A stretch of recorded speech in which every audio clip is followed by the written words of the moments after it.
Ocupada hoy, tenía algunas reuniones que tuvo que ahí trastocar Sí. para poder estar junto a nosotros. Está aquí en los estudios de Alberdi 453, Agustín Pérez, quien es el subsecretario de Salud del municipio de Río Grande. Así que, en principio, gracias Agustín por acercarte para charlar un ratito con No, nosotros. gracias a ustedes, como siempre. ¿Cómo Muchas estás? gracias. ¿Bien? Bien, bien. Muy intenso todos estos días, pero la verdad que bien, contento. Por cuestiones vinculadas a la Subsecretaría de Salud, por cuestiones Sí, vinculadas a a lo todo, profesional. al Bien. trabajo profesional, obviamente a la Secretaría de Salud también que uno le tiene que poner mucho trabajo, mucho esfuerzo, pero además que el día a día se hace intenso, como todos nosotros, ¿no? Entiendo, sí, son momentos de un poco Sí, la vida misma, ¿viste? intensidad, ¿no? La vida misma, además Sí. de ocupar un cargo, nosotros lo hablábamos hace un rato en la apertura, también tienen su vida, tienen su No, por familia, tienen supuesto. sus actividades. Los Sí, quilombos que el resto Sí. de los mortales padecen Además también. tengo toda mi actividad profesional privada que también involucra mucho tiempo también, ¿viste? El tema de ser psiquiatra no es sencillo, No. ¿viste? La intensidad por ahí que se maneja, pero contento porque es lo que elegí, ¿no? ¿Qué onda eso? Sí. Vos sabés que nosotros en las entrevistas, más allá de, por supuesto, repasar la gestión, nos gusta hablar con los entrevistados. Así que me permito abrir un poquito Sí. el juego. ¿Qué onda lo de ser psiquiatra? A veces se lo hemos preguntado, no sé, a policías. ¿Cómo uno despega o cómo deshumaniza, si quiere, el padecimiento del otro como para que no se le pegue? ¿Es posible o llegás a tu casa cargado de malas vibras? Se intenta. Es difícil, no es imposible, pero se intenta. De hecho, también nos preparan un poco para poder salir de ese lugar porque es muy complejo, ¿no? Escuchar todos los días problemas y malestares y padecimientos de los pacientes, por ahí uno se carga mucho de cuestiones negativas que tiene que hacer el corte porque tenemos que seguir viviendo y quizá al principio cuando uno recién se recibe cuesta un poco más, se lleva muchísimas cosas a la casa o le afectan más emocionalmente y con los años, con el entrenamiento, uno se va dando cuenta que puede hacer el corte, pero es intenso porque obviamente un padecimiento mental, si por ahí cuando uno lo prepara en medicina para el dolor, y por ahí al principio se descuida un poco lo que es el dolor psíquico, ¿no? Con los primeros años de formación hasta que empezamos a entrar más en las especialidades y te das cuenta que el dolor psíquico a veces es más fuerte que el dolor físico. Entonces es muy difícil cuando alguien llega a la consulta, por lo menos las primeras veces, con un dolor psíquico muy importante, no quedar por ahí pegado a eso y poder ser neutral en un montón de decisiones que hay que tomar o indicaciones, ¿no? En el caso del psiquiatra, siempre interviene, quizá a diferencia de lo que puede suceder con un psicólogo, después estaría bueno incluso que nos hagas esa separación que hay y que entiendo es bastante clara, pero ¿te puede ver alguien que no esté padeciendo algo? Así como, qué sé yo, una persona que padecía en algún momento una cuestión vinculada a la salud mental, fue al psicólogo por un cuadro de estrés y después se quedó en el psicólogo. ¿Se puede ir al psiquiatra sin estar mal? Mira, hay de todo, ¿no? Se puede ir sin estar mal. De hecho, yo tengo muchos pacientes que hacemos más psicoterapia y no están ni tomando medicación ni nada, que por ahí hace mucho tiempo que ya estamos en tratamiento. Hay otros que vienen para sacarse la duda si realmente necesitan o no alguna medicación o algo, quizás no. Pero en la mayoría de los casos generalmente vienen un paso previo por el psicólogo o por un Claro. médico clínico, porque ya la situación quizás se fue un poco de las manos Ok. o la intervención es un poco más aguda o hay una cuestión más jodida para tratar, entonces por ahí ya le hacen la derivación o directamente consulta cuando ya hay una situación de gravedad medio límite, ya directamente sacan con el psiquiatra Claro, para... te derivan en este Sí, caso. a veces no, Derivan. a veces viene, es como de todo un poco, ¿viste? Pero la mayoría de las veces sí viene previamente que recibe un tratamiento psicológico. Y en este sentido, Agustín recién estaba chusmeando parte, porque gran parte de la gestión, en este caso desde que asumió Martín Pérez, con una pandemia por medio, se ha basado en fortalecer el sistema de salud municipal, que es algo que hoy se ve reflejado, se destaca todos los días. Y justamente hablando un poco de salud mental, quizás fuera de la agenda diaria, ustedes se están preparando para lo que será el segundo curso provincial de formadores en prevención de suicidio. ¿Cuán importante es para ustedes llevar adelante esto que está previsto para septiembre? Para septiembre. Bueno, Sí. justamente de lo que venimos charlando Sí. parte, es decir, poder integrar la política de salud mental dentro de salud, entender que la salud mental es salud, porque por ahí hacemos el corte, ¿no? De salud mental por un lado, salud integral por el otro. No, es parte de la salud integral y dentro de la comunidad. Sí, porque para tener salud mental tenemos que vivir en una comunidad, en una sociedad que también tiene que ser sana. Sí. Entonces, por eso es importante poder convocar a todos los agentes protectores, agentes sociales que tienen intervención con la salud mental. Porque si entendemos que solamente el psiquiatra y el psicólogo nos pueden brindar salud mental, estamos equivocados. Ya llegamos a un problema. Entonces, por eso convocamos a los docentes, convocamos a las fuerzas de seguridad, convocamos a los clubes, asociaciones civiles, a los talleristas, a juntas vecinales, a los padres de familia. Es decir, vivimos insertos en una sociedad que tenemos que lograr mejorar la calidad, ¿no? En lo que es salud mental. Entonces, sí o sí, necesitamos de todos los actores, de toda la comunidad para que tengan herramientas, para que estén formados, para que hablemos con claridad.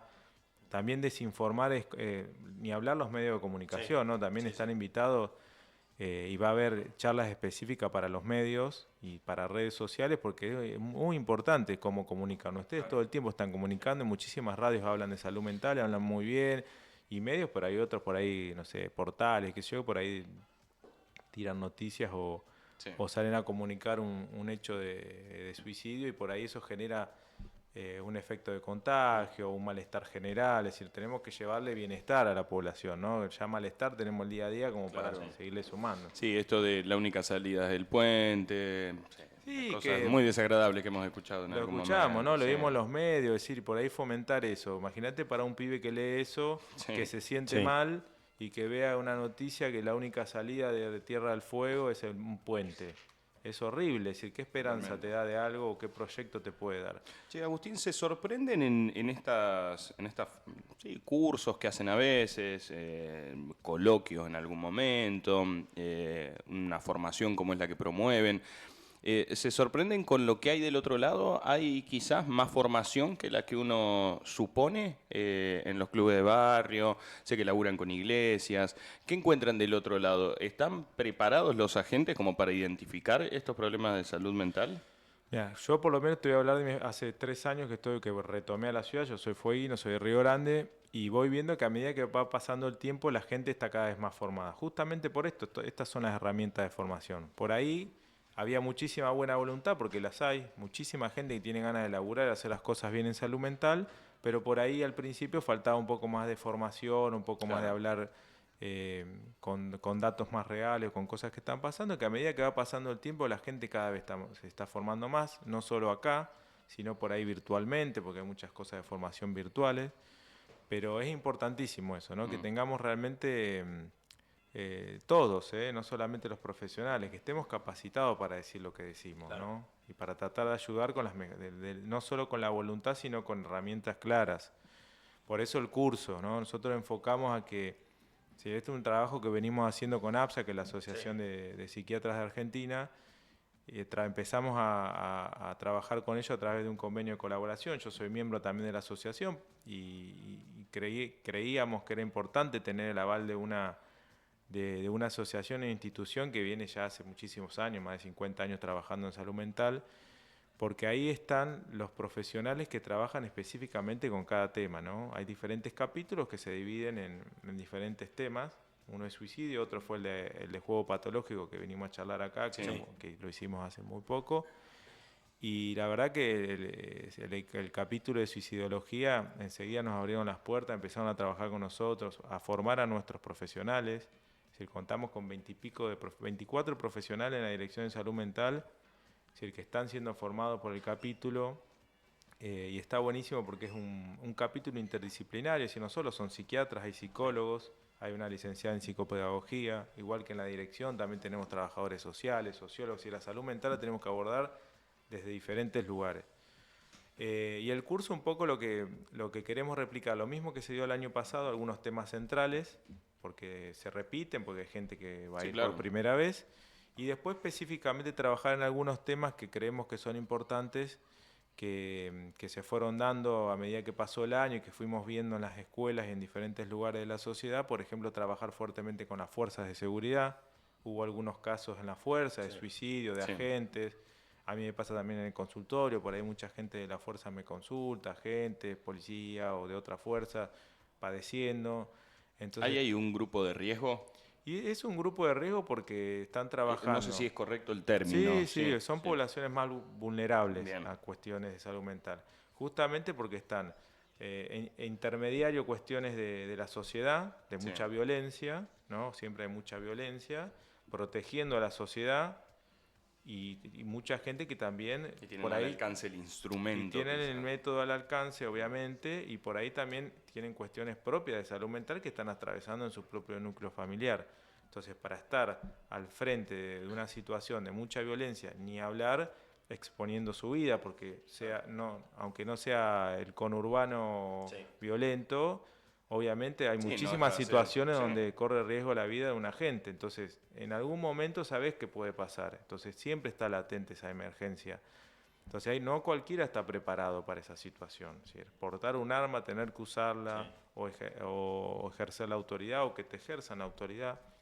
Pues creemos que es importante Por eso viene la licenciada Claudia Peláez, que trabaja en el Ministerio de Seguridad de la Provincia de Buenos Aires, armó un programa de suicidio, pudo bajar tasas de suicidio en las fuerzas, un trabajo muy interesante. Entonces este año se suma ella para poder trabajar de lleno con las fuerzas, que nada, va a haber unas clases específicas de no solo para las fuerzas, sino el tema de la negociación y el rescate ante una situación, ¿no? Claro. de suicidio. Así que la verdad que vamos a hacer las invitaciones uno por uno a la fuerza para que estén presentes, ¿no? Agustín, aprovechamos la oportunidad de tenerte acá en los estudios para ampliar un poquito más, si se quiere, qué otros, no sé si grupo de riesgo, como decía Emi recién, observan que quizás hay que prestarle un poquito Bueno, más por eso de dividimos atención? en varios ejes. Sí. Una va a ser la generalidad de las fuerzas de seguridad, Sí. después toda la comunidad educativa, ¿no? No solo los docentes, preceptores, Sí. los clubes, las universidades, todos los que estén en trabajo con jóvenes, ¿no? Los clubes de barrio. Sí, muchísimos clubes de barrio nos piden intervenciones o jornadas o talleres, lo vamos a invitar a todos también para que puedan participar. Después va a haber todo un eje sobre poblaciones vulnerables, LGBT, consumo problemático, bullying, adulto mayor, porque hay muchos casos también de adulto mayor, por ahí lo dejamos un poco Claro, al verdad, margen, eso, por hablamos ahí nos mucho de los olvidamos. jóvenes.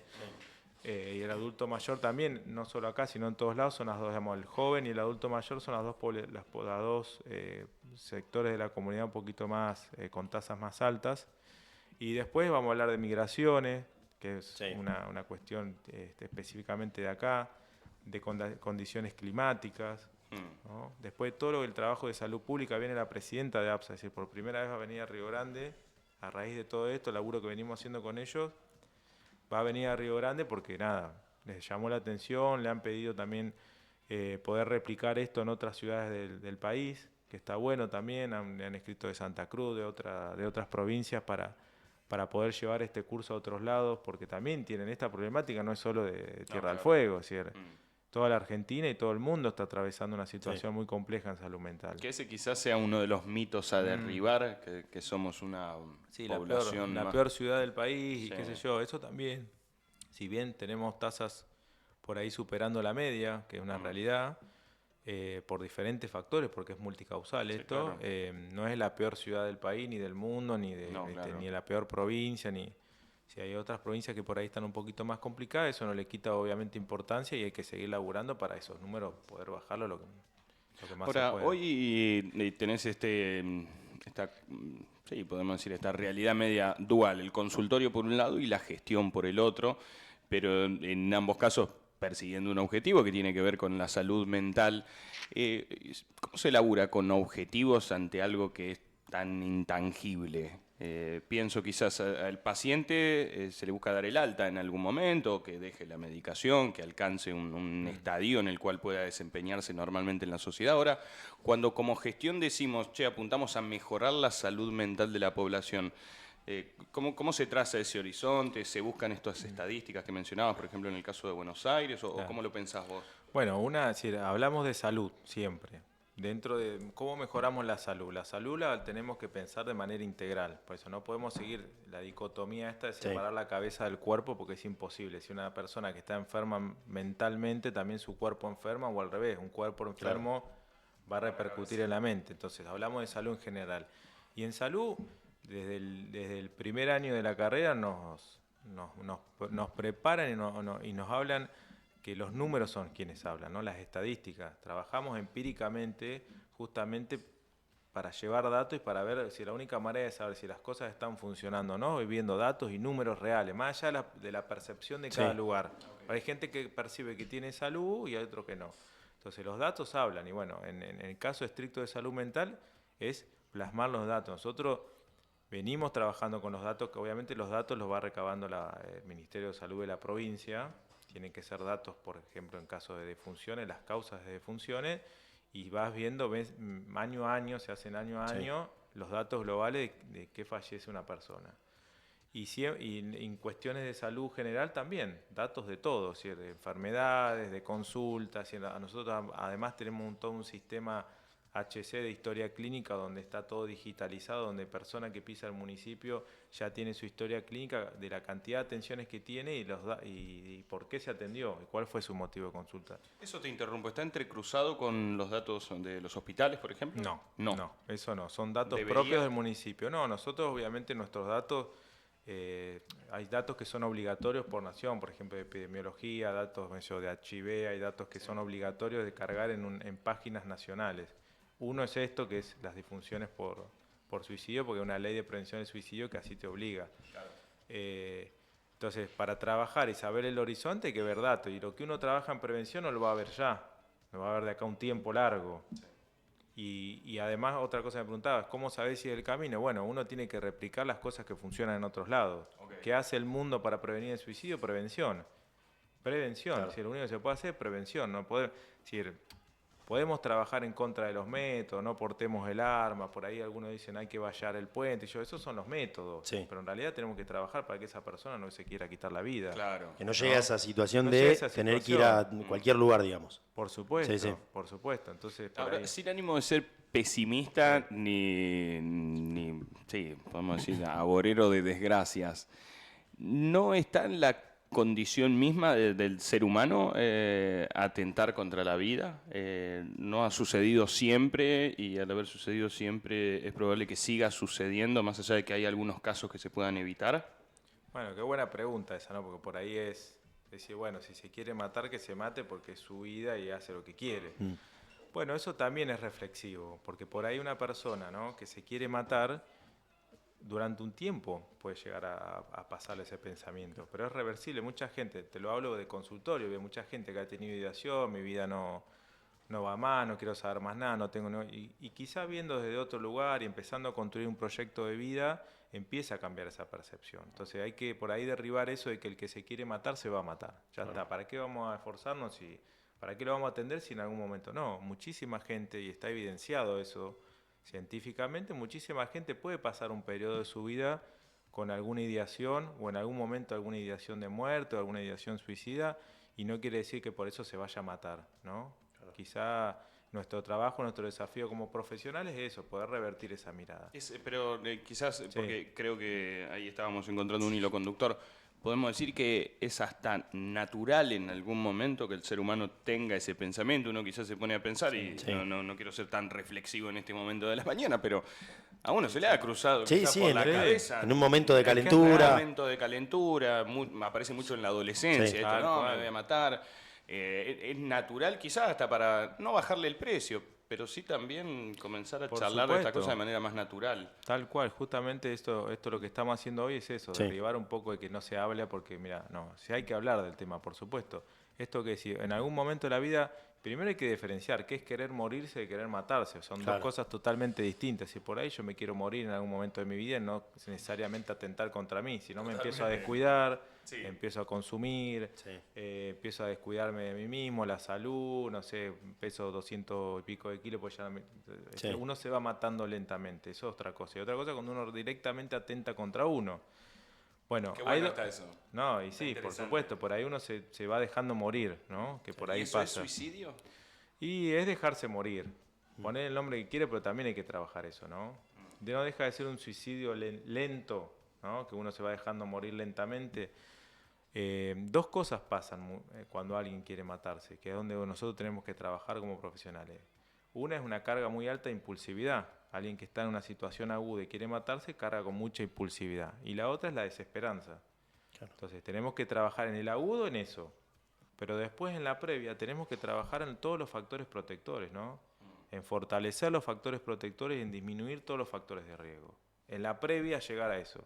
Si uno llega con impulsividad y desesperanza, bueno, en el agudo, en la guardia, en el consultorio, o donde llega un paciente con una crisis suicida, trabaja esas dos cosas. ¿Sí? Primero bajamos la impulsividad y la desesperanza, ¿no? Pero a la previa tenemos que trabajar en lo que vamos a hacer ahora en el curso, es decir, potenciar todos los factores protectores que son miles que tenemos, ¿no? Porque por ahí uno piensa que porque, bueno, tuvo una familia disfuncional o mirá, me pasó esto en la vida, que pasan cosas muy duras, no se puede agarrar de nada y eso es lo que tenemos que construir. Hay muchas cosas donde uno se puede agarrar, si no es el núcleo primario, ¿no? Y después los factores de riesgo, disminuir los factores de riesgo, lo que estábamos hablando recién, consumo problemático, aislamiento, abuso sexual infantil. Si nosotros vamos trabajando desde diferentes lugares, no directamente de salud mental, pero si trabajamos ESI, estamos disminuyendo un factor de riesgo importante que es el abuso sexual. Si trabajamos prevención de consumo problemático, estamos trabajando en un factor de riesgo, ¿no? Ahora, qué importante en esto que mencionaba Emi, el entorno familiar, también de amistades, porque cuando por ahí uno en charlas indirectas que tiene con algún amigo o con algún familiar le dice, che, está cagado a palo físicamente, sí, che, aflojar al pucho. En cierta forma uno, no sé si la palabra subestimar, pero deja de lado al amigo, lo ve así medio, lo voy a decir yo en términos más de génesis, medio explotado, y lo deja hacer, no la acompaña desde ese lugar, pero en cierta forma también está castigando su propia vida. Bueno. Pero hay ahí una línea muy fina, ¿no? Porque tenés por ahí muchas veces del otro lado un amigo, un hermano, un familiar que dice, no me rompa la pelota, sí, no tengo ganas de moverme físicamente, no tengo ganas de ir al gimnasio, pero en cierta forma es un punto clave a atender o no. Esto de insistir, si se quiere, desde el lugar que uno ver ocupa. Cómo llegamos a esa persona, claro. También, porque por ahí en algún momento, si mucha gente que se descuidó mucho, se maltrató mucho, sí, por ahí encontrando o tratando de deshilachar un poco los motivos y ese ovillo de cosas que pasan por la cabeza de él, empezar a desatar esos nudos que hay, uno puede llegar a lograr que esa persona empiece a hacer un cambio o por lo menos motivarlo a hacer un cambio. Claro. A ver, esto es claro, lo dijiste vos, es decir, todos nos vamos a morir en algún momento, pero es decir, ¿por qué llegar a ese momento? Es decir, ¿qué es lo que está pasando por la mente de alguien que realmente decide quitarse la vida antes de tiempo, ¿no? Antes de que le llegue, ¿no? Claro. Entonces, por eso, es decir, el trabajo empieza desde niños, desde cuando somos chicos, desde el propio núcleo familiar. Nosotros vamos a invitar también, por ahí el año pasado nos pidieron mucho los padres, herramientas y los padres poder hablar de esto. Bueno, vamos a invitar también a las familias, a los padres y al público en general también que se acerquen al curso, porque por ahí hay un poco de miedo de cómo trabajar estas cosas. Esto que decís vos, por ahí en la adolescencia a la mayoría se nos pasó en algún momento querer morirnos y por ahí la familia tiene mucho miedo, ¿viste? Cuando sale una noticia así, pero bueno, por un lado es positivo que sus hijos se lo puedan transmitir, ¿no? Que no se lo guarden. Y después, bueno, ver qué podemos hacer con esas cosas, si realmente requiere un tratamiento o no, cómo lo podemos apoyar a un adolescente, a un joven que está pasando por una situación así, ¿no? Me parece interesante la charla, Sí. Quizás lo llevamos más al lado de su profesión y por esto no quiero seguir naturalizando patologías o cuestiones que suceden, porque lo marcabas recién, el objetivo, el horizonte es mejorar la calidad de vida de las personas, pero me agarro de esto que decía Rami, lo que hablábamos de naturalizar algunas cuestiones.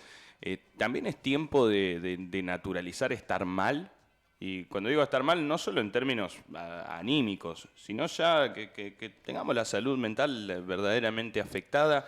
Como que hay un bombardeo constante de esta pelotudez de estar bien, tengo que estar feliz, tengo que estar todo el día bien, y la verdad es que la vida es bastante más compleja que eso. Bueno, interesante también lo que planteas, ¿no? Bien, más filosófico, ¿no? Sí, sí. Pero está bueno por que lo eso plantees. te digo que quizás te agarro más del lado de la psiquiatría que del está lado buenísimo, funcional, ¿por ¿no? qué? Porque por ahí no hay que naturalizar estar mal, pero tampoco escaparle o tenerle miedo a estar mal en algunos momentos. Yo creo que esto es como una balanza, es decir, el bienestar y el malestar. El malestar va a aparecer a todos nosotros, no escapamos de eso. En algún momento de la vida tenemos que transitar alguna situación dura o difícil desde que nacemos, ¿no? o un duelo, un duelo por separación, o la muerte de un familiar, o algún otro tipo de pérdida económica o de salud. Si en algún momento vamos a transitar, bueno, esa balanza es la que equilibra un poco, es decir, el bienestar y el malestar. Bueno, tratar de estar la mayor cantidad de tiempo bien, pero va a aparecer el malestar. Y por ahí, lo que yo veo un poco en poblaciones quizás más jóvenes es que padecen mucho o sufren mucho o le esquivan mucho quizá el sufrimiento porque no lo pueden tolerar. Es decir, una disminución de la tolerancia. Yo no digo que uno tiene que tolerar todo, pero si no entender, yo por ahí trabajo mucho con los jóvenes, entender que hay momentos que uno se va a sentir mal. Y tampoco es tan grave no sentirse mal un tiempo, ¿no? Que después va a venir un tiempo mejor. El trabajo es un poco eso.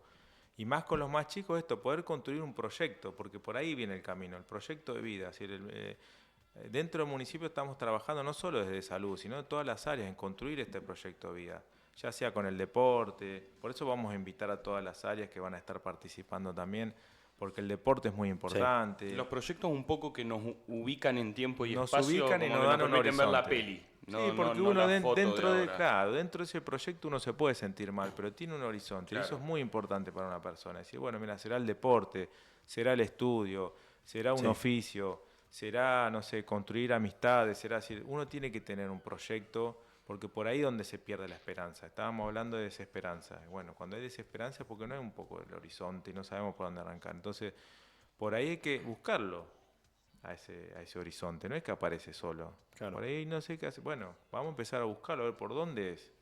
Siempre hay algo donde uno se puede agarrar. Agustín, hace muy poquitos días o algunas semanitas ya llevaron adelante un congreso, un encuentro, una capacitación, como se denomine de tal manera, tiene que ver con la ludopatía. Fue algo que estuvo en agenda desde el inicio de año. No quiero decir que se puso de moda el tema, pero sí desde el municipio llevaron adelante un encuentro muy interesante. Ya han obtenido, si se quiere, los primeros resultados, los primeros indicadores. ¿Qué pudieron sacar de este primer encuentro que tuvo lugar ahí en el Carlos Margalot? Bien, la verdad que estuvo muy bueno cómo se elaboró. Los profesionales también, vinieron algunos profesionales de APSA también que están trabajando y vinieron también 2 psicólogas que están trabajando en el tema en el país, y la verdad estuvo buenísimo ese laburo porque se elaboró por un lado con los docentes, que eran los que más nos habían trasladado esta problemática, los directores de las escuelas, los docentes, y por otro lado en el anexo del Margalot se trabajó con los jóvenes, que son quienes usaban las aplicaciones. También se derribaron un montón de mitos, ¿no? De por ahí qué es ser un jugador patológico y qué es ser un pibe que apuesta y lo engancharon apostando, porque por ahí todo es jugador patológico. Totalmente. Y un poco nos contaba Raúl Quiroga, que era el presidente del capítulo de juego patológico, que un jugador se construye con los años, ¿no? No es que un día jugaste y ya sos jugador patológico. Digamos, sos adicto a diferentes... se va construyendo con el tiempo y empezás jugando poco, y después cada vez más, y una vez más, y después ya va repercutiendo tu vida cotidiana de una manera que te afecta a todas las esferas sociales, ¿no? Lo económico, lo social, lo familiar, lo de pareja, decir, se empieza a destruir todo un poco. Entonces por ahí se trabajó mucho con los docentes, decir, bueno, ¿cuáles son las señales de alarma de un pibe que está jugando? Después, ¿cómo afrontar esa situación? Porque que un pibe esté jugando no lo hace jugador patológico, ¿no? Claro. Y por ahí todos los mecanismos de herramientas que hay para proteger a nuestros jóvenes de las apuestas ilegales, que eso es lo difícil, porque en los lugares legales no te dejan apostar a un pibe. Claro, sí. ¿No? Las apuestas ilegales, un montón, había como 50.000 sitios que justamente ahí, después se las voy a pasar, brindaron algunas aplicaciones que sacaron desde la Lotería Nacional de Córdoba para bloquear 50.000 sitios en los celulares de apuestas ilegales. Entonces eso el papá o la mamá lo puede cargar en el celular y ya directamente te bloquea todas esas páginas y los pibes no pueden jugar ahí. Y después otra cosa, que para que un pibe juegue tiene que tener recursos de algún lado. Claro. Es la tarjeta del padre o la billetera virtual de alguien, es decir, los controles parentales sobre eso, ¿no? Estar un poco más atento a esas cosas. Por eso fueron muchos padres también a informarse, que por ahí, viste, los padres, que la tecnología avance y nos vamos quedando. Sí, nos vemos superados constantemente. Sí. Me quedé pensando en esto que expresabas, que es... Sí, podemos decir puntos que luego pueden llegar a transformarse en un riesgo, pueden transformarse en un peligro, puede ser que deriven también en una cuestión que puede llegar a ser atentar contra la vida. En el caso del juego online, encuentran que ¿También hay un vínculo? Es un factor de riesgo. Es un también. factor de riesgo. Las apuestas es un factor de riesgo. Quien ha perdido, si por ahí, quien ha perdido mucho, ha tenido alguna complicación muy severa con el juego, es un factor de riesgo para algún intento de suicidio. Entonces también está dentro de los factores de riesgo. Entonces trabajar eso también estamos disminuyendo. Es decir, es lo que hablábamos al principio, la única manera de prevenir es eso. Es decir, se trabaja acá y en todos lados del mundo, la prevención del suicidio de la misma manera.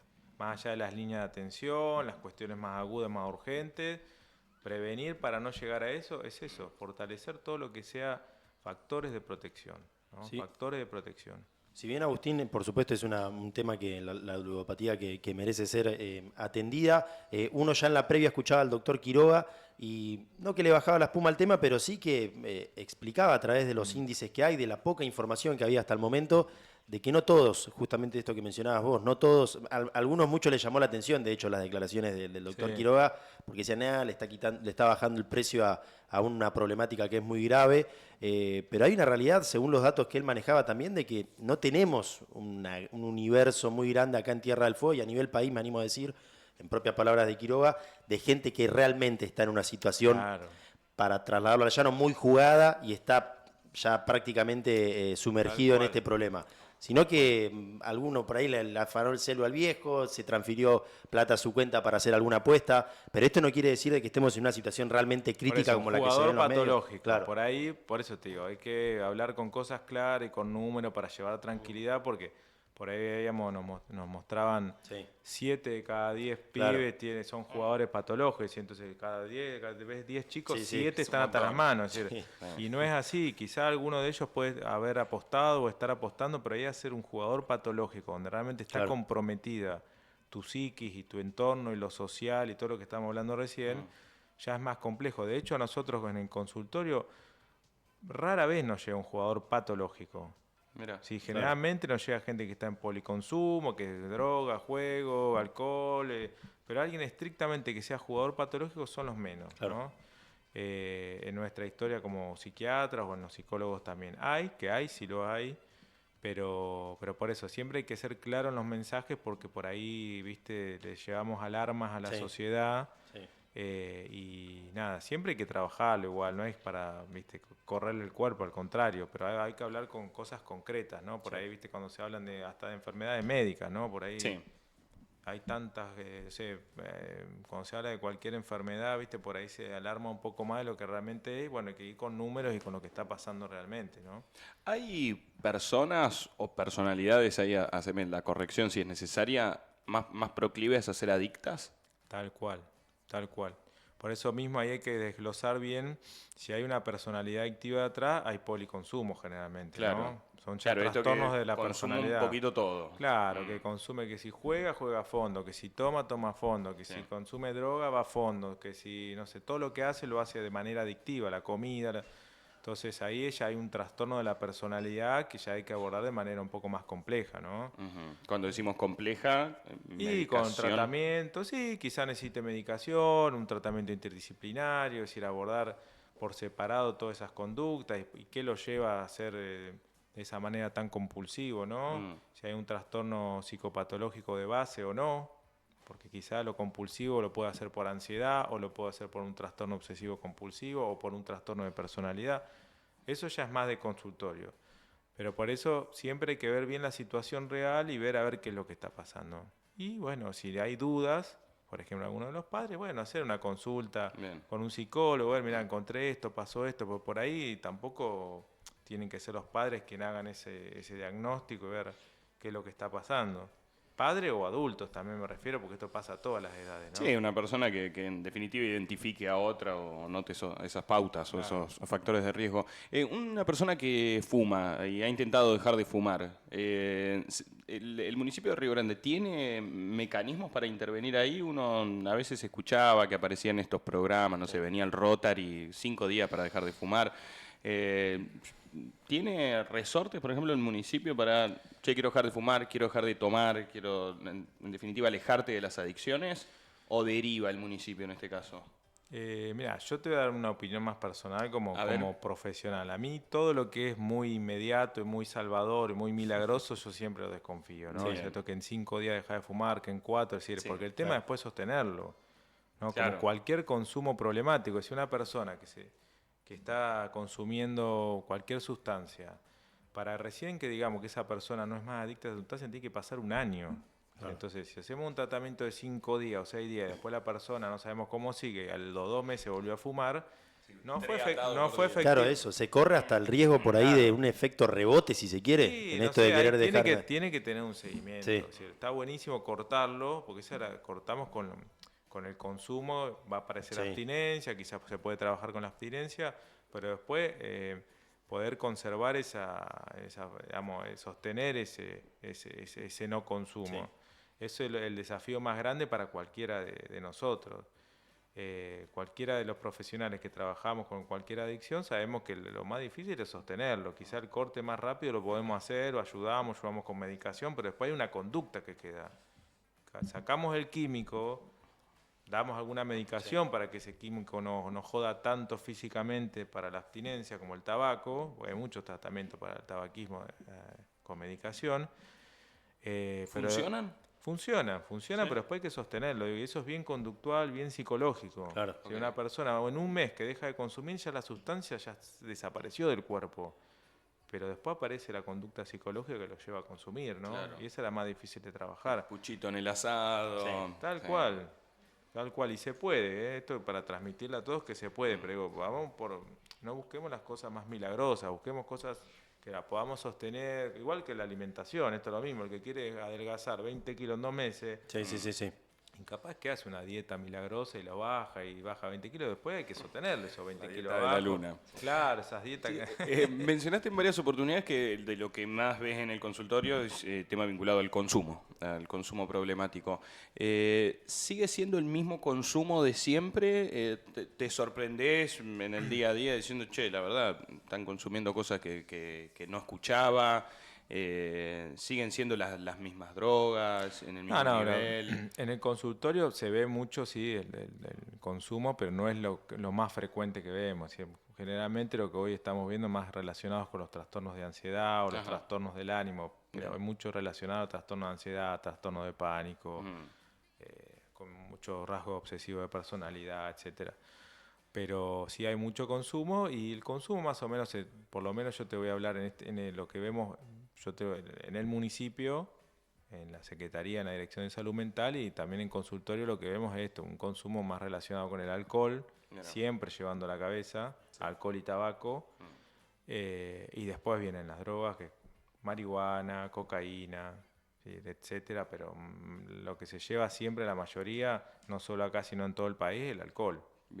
Bien, pero pensando en esto que decías, la depresión, los cuadros en definitiva, que tanto escuchamos, hay que darle bola a los viejos cuando dicen, che, en mi época eso no existía. En mi época eso no existía, o mi viejo que tiene su frase de cabecera, vos porque tenés mucho tiempo al pedo. Claro. ¿Cuánto hay de, más allá de que lo abordemos en chiste, cuánto hay de que también, no sé si se genera una suerte de efecto contagio, parece loco que de repente todos estemos hablando de depresión, o bien éramos chicos, estábamos deprimidos y no lo sabíamos? Mira, ahí se ponen varias cosas en tema. Por un lado, no es que no había, digamos, las cuestiones anímicas se remontan desde que el mundo es mundo. Es decir, si hablamos de suicidio, podemos remontarnos a épocas, no sé, griegas de personajes que se han suicidado y quitándose la vida. Es decir, no es algo de ahora puntual. Sí me parece que quizá eran sociedades donde había mucha rigidez y como mucho el soportar, ¿no? Que eso no está bueno tampoco, ¿no? O sea, donde hay personalidades y mucha rigidez mental, se llegan a situaciones extremas, es decir, no poder soportar un trastorno del ánimo y quitarme la vida. Por eso en las tasas de suicidio los hombres se quitan más la vida que la mujer, ¿no? Somos mentes más rígidas en un montón de cosas, ¿no? Los hombres se quitan Mucho más. más. Mirá. Mucho más, de 3-1 te diría, ¿sí? Porque quizá la mujer tiene más flexible en un montón de cosas. Entonces, eran sociedades mucho más rígidas, donde no se hablaban las cosas, y a los hijos se los criaba quizá dándole, ¿no? Esa era la manera de criar, era otra época, ¿no? Quizá hoy, por un lado sí, quizá vemos juventud un poquito más frágil en un montón de cosas, pero sí donde se hablan un montón más de temas, ¿no? Claro. Antes que nada, el que padecía cualquier cosa se lo tenía que callar, no es que no pasaban. O sea, hablar de estos temas no quiere decir de que seamos una generación, yo me hago el pibe, pero totalmente frágil, sino simplemente son cosas que se hablan. Cosas que se hablan está buena, y de hecho antes, imagínate, para que alguien vaya a un psiquiatra realmente tenía que ir escondido, con una capucha, ¿viste? Sí, porque si te veían en un psiquiatra pues estabas loco. Bueno, ahora hoy, qué sé yo, está bien, está todavía un poco el estigma, pero yo en el consultorio no tengo ningún problema, hay gente a consultar, van de todas las edades, digo. En eso Río Grande también es una mentalidad un poquito más abierta en eso, quizá en otras ciudades del interior es más complicado que vayan a un psiquiatra, al psicólogo capaz acceden un poco más. Pero yo creo que nada, así como lo que pasa es que el mundo está más complejo también, ¿no? El mundo está muy complejo, si no hay algo de acá, autóctono de acá, el mundo está pasando por una situación completamente muy dura. Desbordados Muy dura en el mundo en sí. Los países más ricos también están padeciendo muchísimas cosas de salud mental, que es decir, ¿cómo? Si estos países son económicamente sólidos, y porque hay mucha gente que queda fuera del sistema también, o la gente que está dentro del sistema necesita consumir y consumir y consumir cada vez más para sostenerse en un lugar, es decir, el mundo está complejo y no dejamos de ser parte del mundo. Por eso uno por ahí, viste, cuando se pone a hablar de Río Grande o de Tierra del Fuego, se cree, viste, el centro del mundo y que acá pasa lo peor, y no somos un punto más del país.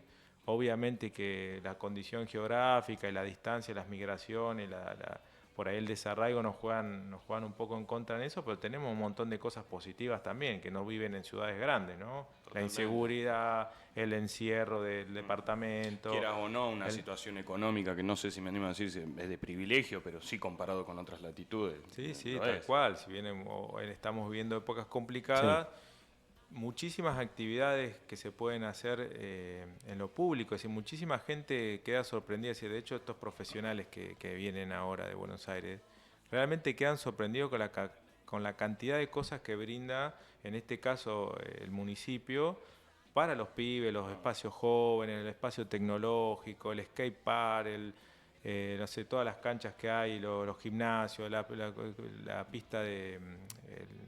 la pista de patinaje que le vieron ahora en invierno.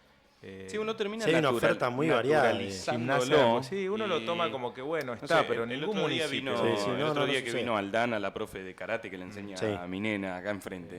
Y claro, y vos decís, va Selección Nacional de Argentina. Va karate gratis. Y con la profe de la que forma parte de la selección argentina. Y uno termina naturalizando eso que por eso, el todo Estado eso brinde esas posibilidades. Tenemos que seguir impulsándolo. Y es por ahí. Los índices, los números, las estadísticas apuntan a que es por ahí. Sí, es por ahí. La prevención, las escuelas también es muy importante, los educadores, como comunidad, poder trabajarlo como comunidad, no que alguien tenga que llegar al psiquiatra o al psicólogo para recién empezar un tratamiento, ¿no?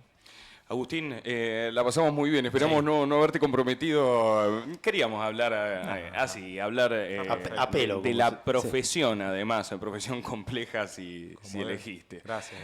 Así que gracias, Agustín, gracias por venir.